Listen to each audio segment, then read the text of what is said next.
Hello folks, and we're back with tutorial number 5. I've remembered to actually look at my screen this time.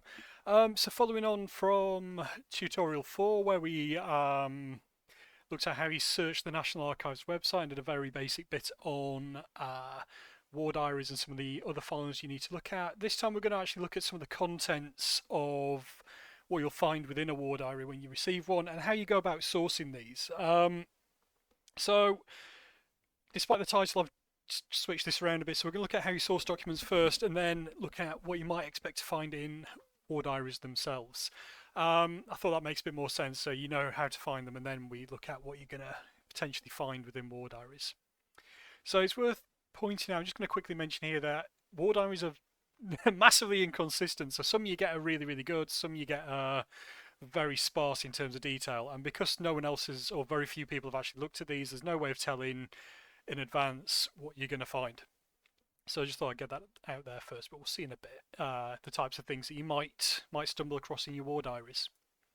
So as always, and as I always mention, this project was funded by the Norfolk and Norwich Archaeological Society. So I put together a grant for a small pot of money to fund my little research project looking at the defences of Thetford in Norfolk. So yeah, I put this together and submitted it to the NNAS, and they were very kind in providing me with the funding to do this very kind of basic initial documentary research to add detail to the surviving defences today. And this is going to help me do various things, mainly looking at the period documents relating to the defence of the town, look at the regular and territorial army units that were deployed to defend Thetford, which are completely ignored today, and then use this information to add additional significance to the archaeological record and the surviving sites associated with the defence of Thetford from the Second World War. So please do check out the Norfolk and Norwich Archaeological Society, check out the website and the social media platforms.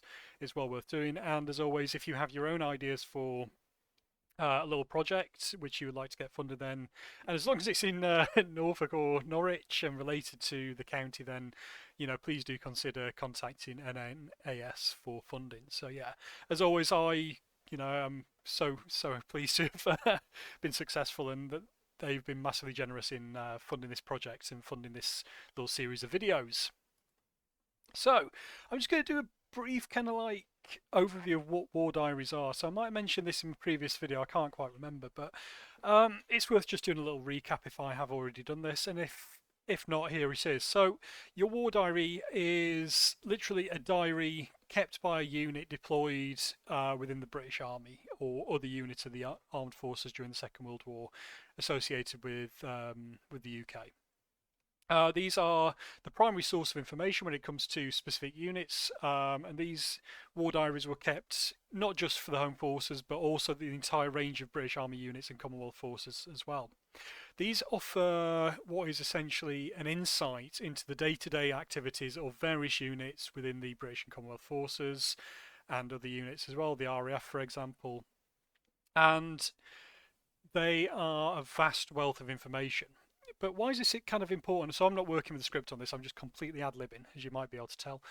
Why are they a useful source of information? Well, these act as a primary source of information which outline what a unit was up to. They provide you an insight into what was going on in a specific area. They present a wealth of information, and as a primary source, they are extremely useful for properly assessing what a unit was up to. So you're not looking at someone's opinion or necessarily someone published piece of work which has been written by someone else. You are looking at documents written by the people that were there at the time, and they give you this amazing insight into the units that you are looking into.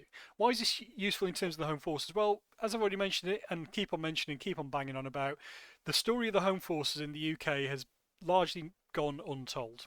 So everyone knows about the Home Guard. The Home Guard represent only a fraction of the Home Forces, while the professional soldiers of the regular and territorial army go pretty much overlooked or completely ignored in most cases. And as a result, their story remains still to be told. So the war diaries will give you a vital insight into what they were up to, and also allow you to tell the story of the units deployed within the Home Forces, which is something that in most cases has not been done and still waits to be done. Yeah, and as I mentioned at the beginning, there's no kind of indicator as to what you'll find. Some war diaries are massively detailed, some aren't. There was no kind of general consistency. It was up to the units and the officers who were responsible for keeping the war diaries. It was up to them how much detail they put in. But more often than not, you're going to find some useful information which you can use to tell the story for your local area. So, yeah, we'll look at them in more detail in a second. So let's start with how do you source war diaries. So if you haven't already, you need to watch video 4 because this will make a bit more sense with that. As I mentioned in the first video, looking at source of information in tutorial number 4, all the records relating to the Home Forces are kept in the National Archives in Kew, London. And as we've seen, the Imperial War Museum, the Ministry of Defence, Royal Engineer Museum, for example, they don't hold these documents. And yeah, the National Archives is where you need to go. So the easiest way of sourcing these documents, I'm going to say easiest if you are located close to London and you're able to get there easily. If you're located up in Yorkshire like I was, this is a pain in the backside to get there.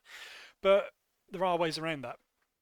So it's always possible to actually visit the archives in Kew yourself and to source these documents yourself if you're able to visit the National Archives in Kew. You can find out more information about doing this at the National Archives website link at the bottom of that screen there. So I can't comment too much on visiting the archives myself because I've only ever been once, and that was for a conference, and I didn't get an opportunity to actually find any or look for the documents I was looking for at the time. I was there on business and didn't get that opportunity. So I personally have never actually visited the archives in Kew. I do know that you need to order your documents in advance and you can order on the day, but you're better off consulting their website to get a better idea of what you need to do to source these documents. I'm not a particularly good source of information on that. It's also worth mentioning that, you can find out all you need to know on their website, and obviously also contact the National Archives. So yeah, if you have the opportunity and you're able to get to the National Archives in London, then it's always worth doing that. You can, but if you're located outside of London, it's often not practical, but there are ways around that which I'll highlight in a second. So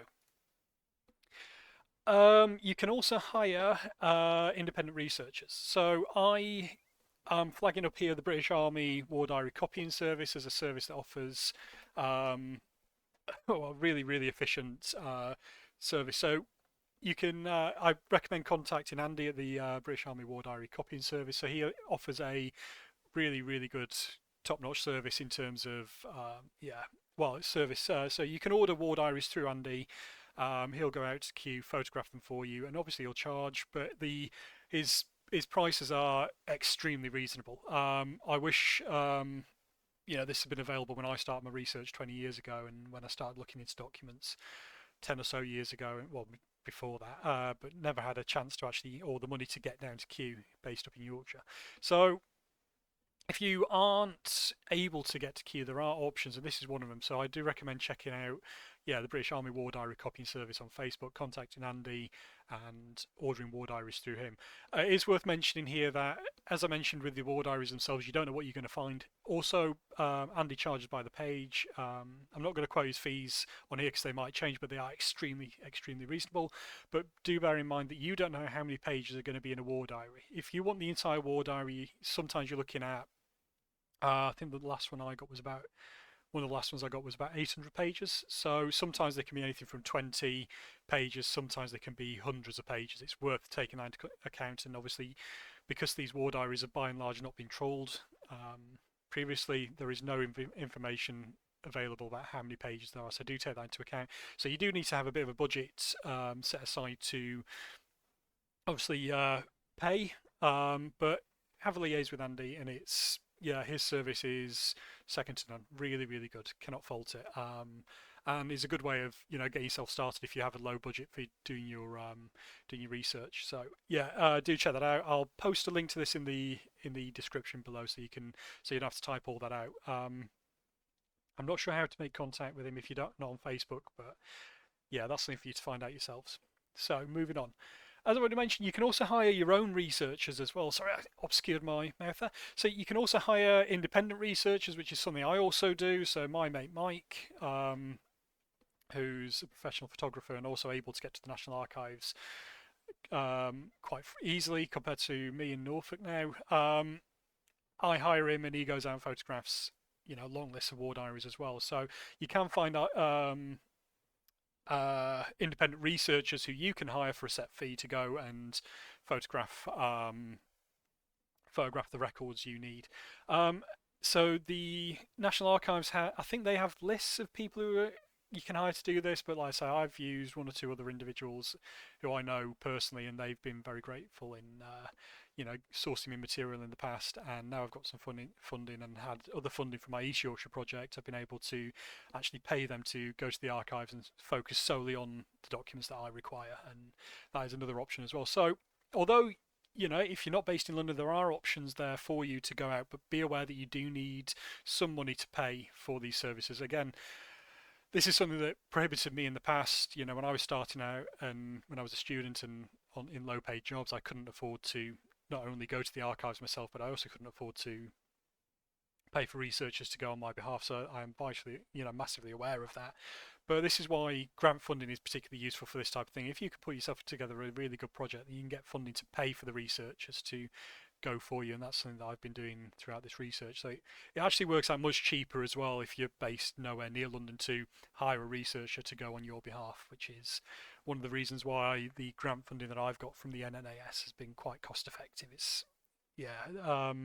It's in comparison to the cost of me travelling down myself and having to stay overnight and everything, it's much cheaper for me just to hire a researcher and pay them to go on my behalf, and also get the interaction during the day. So if they run out of documents, I can suggest other documents, or if they finish with documents because they're smaller than I was expecting, then I can liaise with them during the day and suggest other documents that I want as well. So those are three sources of information, or three ways in which you can source these records from the National Archives. So be aware of those. So yeah, you do a bit of your own research, but I recommend, like I've said, the British Army War Diary copying service.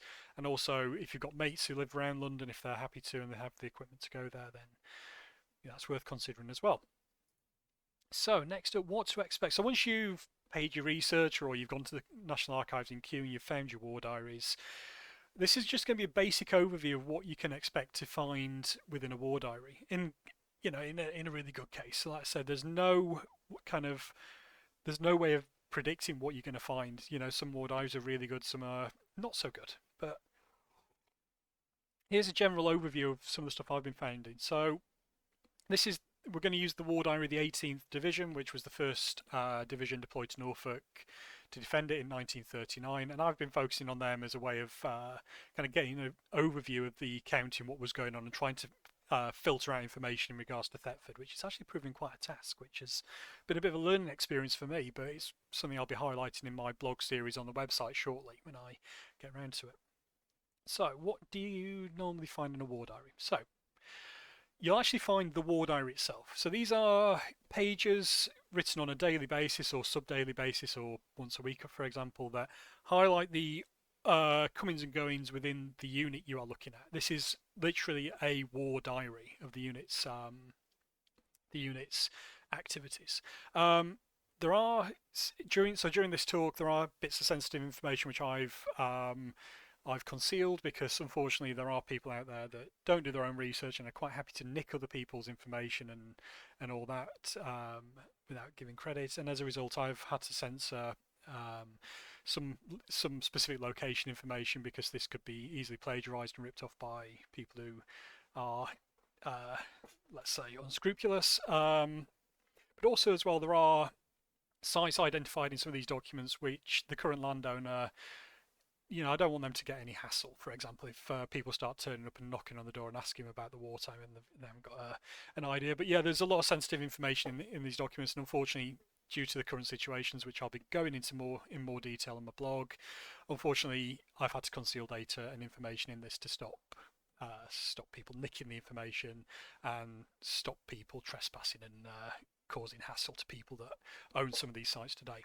So the war diary itself, again, there's a massive disparity in how much information you'll find in these, but if you're lucky, or not lucky, no, more often than not, you'll find like a decent outline of what a unit was up to on a daily basis. These cover everything from soldiers coming in and out of the unit, all the way through to meetings attended by the officers, places they went on specific days, even things you find details of like dances that were held and meetings that were held with local councils and all this stuff. There's a vast amount of information in this. Sometimes these are handwritten, so you need to be pretty good at reading reading handwriting. I'm quite lucky that my wife is a paleographer alongside being a genealogist as well, and she can read this stuff really easily. So if I ever struggle, I just contact her and get her to read the diaries for me and transcribe them. And sometimes you'll find that these are typewritten as well, and sometimes the handwriting is actually pretty good. So vast amount of information in these. I'm going to cover this in more detail in a future video, but what I generally do is go through these to get an overview of what was happening on a daily basis. You'll find also snippets of information which you might find useful relating to a local area, but these give you an idea of what activities a unit was up to at a specific date, which is vitally important for breaking down this kind of like itinerary and rota of what the units were up to, and also showing that these divisions didn't just do one thing. They weren't just sat there defending a place. They were doing other things like training, sourcing weapons, sourcing materials, finding billets, a whole range of activities which go overlooked today. So yeah, these will often have a vast amount of information that you need to really read these and get your head around them. Because otherwise, if you don't, then you're going to lose a lot of information. Sometimes you find little funny bits of information in there too, and also some tragic stuff such as the deaths of soldiers through bombing and strafing and accidents and things like that. Again, something that is overlooked today is the loss of life within the home forces. I've quoted this online many times, but although we know how many home guards died during the Second World War, there are no readily available statistics of how many professional soldiers of the home forces died while serving in the UK. Right, operation instructions. So again, black things are the black boxes are where I've had to hide information because it'll get stolen, and yeah. Anyway, operation instructions are another key source of information. So these are, as the name suggests, the instructions for the unit as to what they had to do in terms of defence. And these are going to be a key source of information for assessing what a unit was up to, and also assessing what threat they were up against as well. So these are always another key source of information. But again, sometimes you'll find these, sometimes you won't. More often than not, you will find them because the units would keep track of what they were tasked with doing.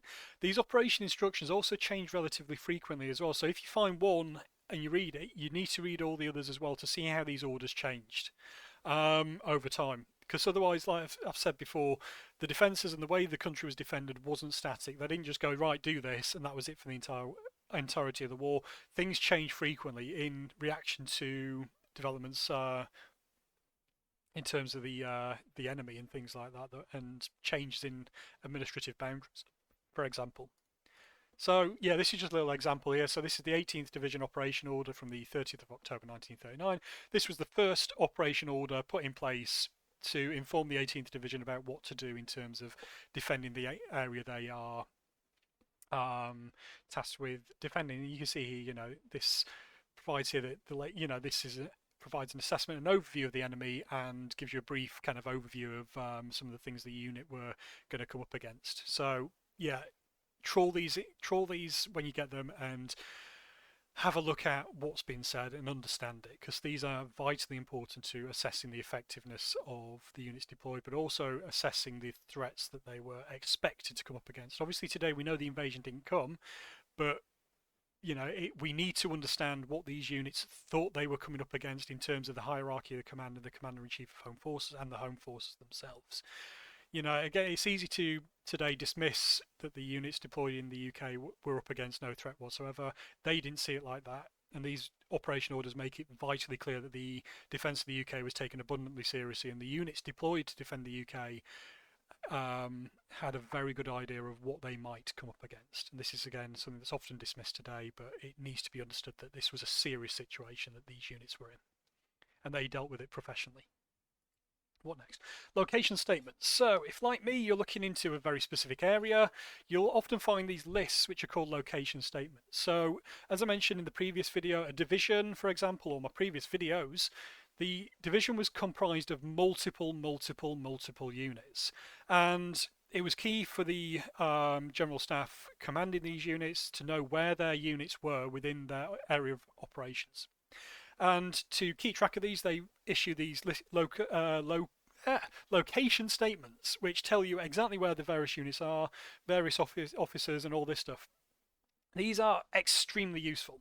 And again, like the operation orders, once one of these has been issued and um, put out, it changes over time. So you'll see units moved around. These are extremely important for seeing where units are at set dates, seeing how the situation changed over time, and we'll look at these in more how you can stuff you can do with these in a later video. But yeah, look at these, map them, get an idea of how many units were in a division and where they were. And this has been particularly useful in identifying units in Thetford, for example. So yeah, keep an eye out for your location statements. Finally, you should already know about what an ORBAT is, so your order of battle. This is similar to your location statement in terms of your war diaries, but this is just a big list of all the units that form the division.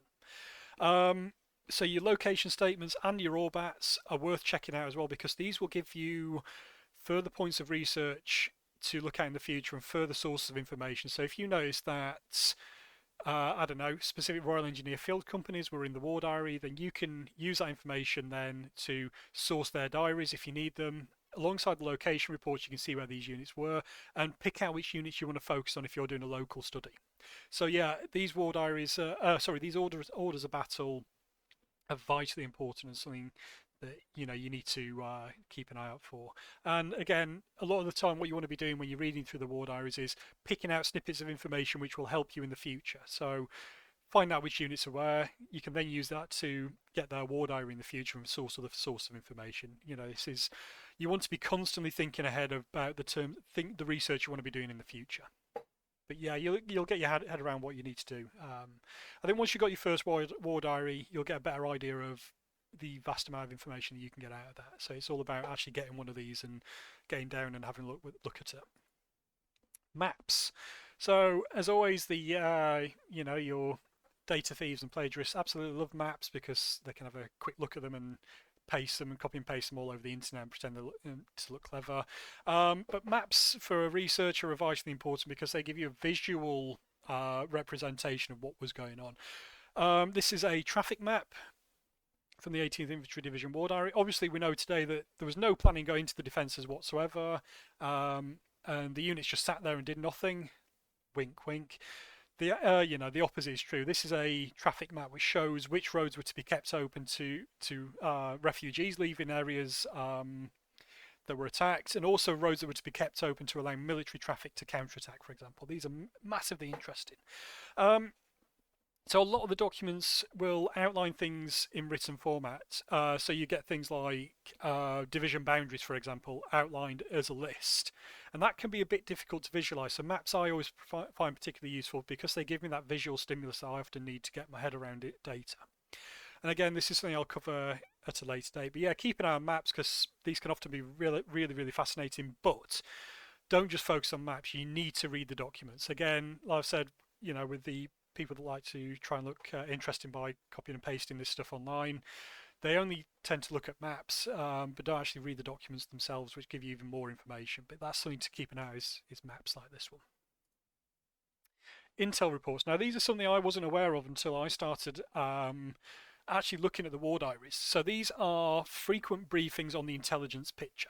So key to influencing defensive strategy in the UK and of the Home Forces was gathering intelligence on enemy movements and enemy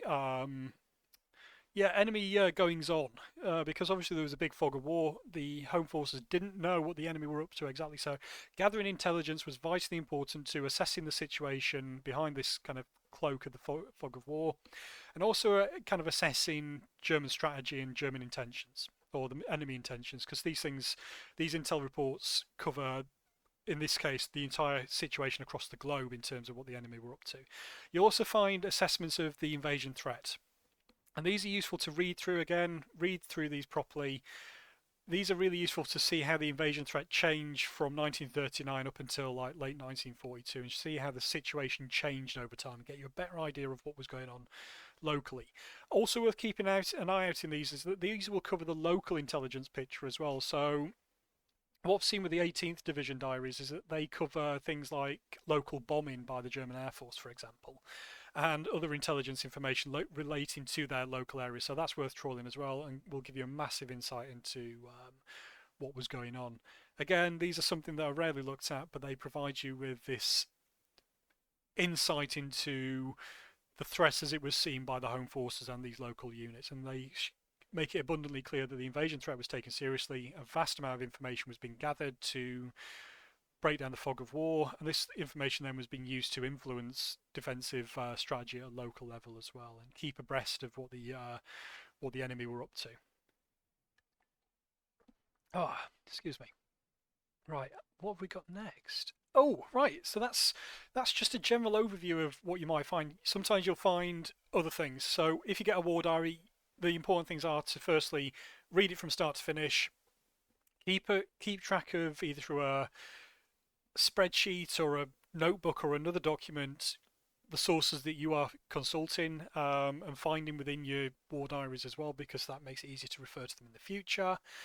But yeah, you are going to find a vast amount of information. At first, this is going to take you a lot of time to trawl. But the only way you're going to get your head around this stuff is by doing it.